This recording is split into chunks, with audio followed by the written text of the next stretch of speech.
दोस्तों, मैं आज आपको हरियाली तीज की कथा सुनाने जा रही हूँ। इस व्रत की कथा में यह रहस्य बताया गया है कि क्यों और कैसे इस व्रत की परंपरा शुरू हुई और किस लिए यह व्रत सुहागिन महिलाओं और कुंवारी कन्याओं में खूब प्रचलित है। सावन महीने की शुक्ल पक्ष की तृतीया तिथि को हरियाली तीज का व्रत पर्व मनाया जाता है। इस दिन सुहागिन महिलाएं पति की लंबी आयु के लिए निर्जला व्रत रखती हैं। इस दिन माता पार्वती और भगवान शिव जी की पूजा का विधान है। सुहागिन महिलाओं के अलावा कुंवारी लड़कियां भी अच्छे वर की कामना के लिए हरियाली तीज का व्रत रखती हैं। इस दिन महिलाएं 16 श्रृंगार करती हैं। इस दिन विधि विधान से पूजा करने के अलावा हरियाली तीज की कथा भी ज़रूर पढ़नी या सुननी चाहिए। दोस्तों, जो शिवजी ने देवी पार्वती को जो बताया था हरियाली तीज के बारे में, आज आप भी जानिए। हरियाली तीज से जुड़ी एक कथा बहुत प्रचलित है। एक समय की बात है, माता पार्वती अपने पूर्व जन्मों के बारे में याद करना चाहती थी, लेकिन उन्हें कुछ याद नहीं आ रहा था। ऐसे में भोलेनाथ देवी पार्वती से कहते हैं कि हे पार्वती, तुमने मुझे प्राप्त करने के लिए 107 बार जन्म लिया था, लेकिन तुम मुझे पति के रूप में पा ना सकी। लेकिन 108वें जन्म में तुमने पर्वतराज हिमालय के घर जन्म लिया और मुझे वर स्वरूप में प्राप्त करने के लिए घोर तपस्या की। भगवान शिव कहते हैं कि हे पार्वती, तुमने अन्न जल का त्याग करके पत्ते खाए और सर्दी गर्मी एवं बरसात में हजारों कष्ट सहकर भी अपने व्रत में लीन रही। तुम्हारे कष्टों को देखकर तुम्हारे पिताजी बहुत दुखी थे।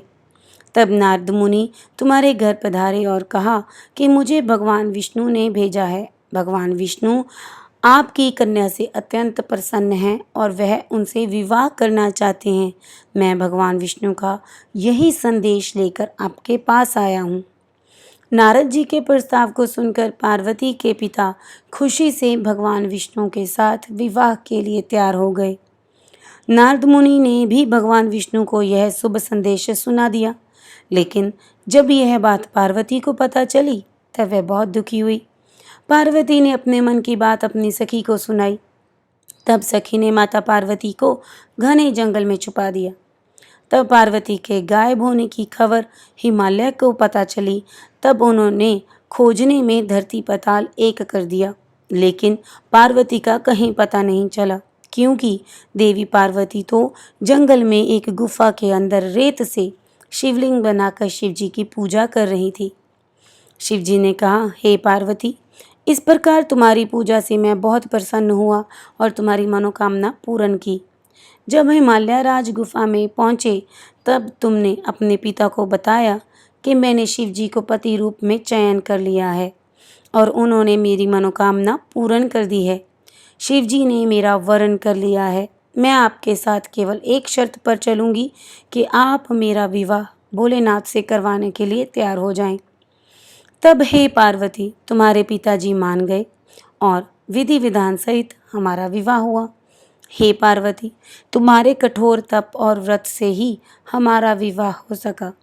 भगवान शिव देवी पार्वती से कहते हैं, हे पार्वती, इस हरियाली तीज को जो भी निष्ठा के साथ व्रत करेगा, मैं उसको मनोवांछित फल प्रदान करूँगा।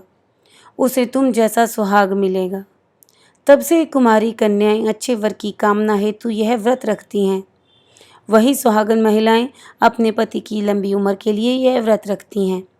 भविष्य पुराण में देवी पार्वती ने खुद बताया है कि हरियाली तीज का व्रत करने पर महिलाओं को सुहाग और सौभाग्य की प्राप्ति होती है। सावन महीने में तृतीया तिथि के दिन कई वर्षों की कठिन तपस्या के बाद देवी पार्वती ने भगवान शिव को पति रूप में पाने का वरदान प्राप्त किया था। इसीलिए इस व्रत का बड़ा ही महत्व है। तो दोस्तों, ये थी हरियाली तीज की पावन कथा। उम्मीद करती हूँ आपको सुनकर आनंद की अनुभूति हुई होगी। और ऐसी बहुत सी कहानियाँ सुनने के लिए इस चैनल को सब्सक्राइब कर लीजिए। इस वीडियो को अपने दोस्तों के साथ शेयर करना मत भूलिए। लाइक करिए, कमेंट करिए, क्योंकि आप लोगों का सपोर्ट हमारे लिए बहुत ज़रूरी है। फिर मिलती हूँ एक नई कथा के साथ। तब तक ओम नमः शिवाय।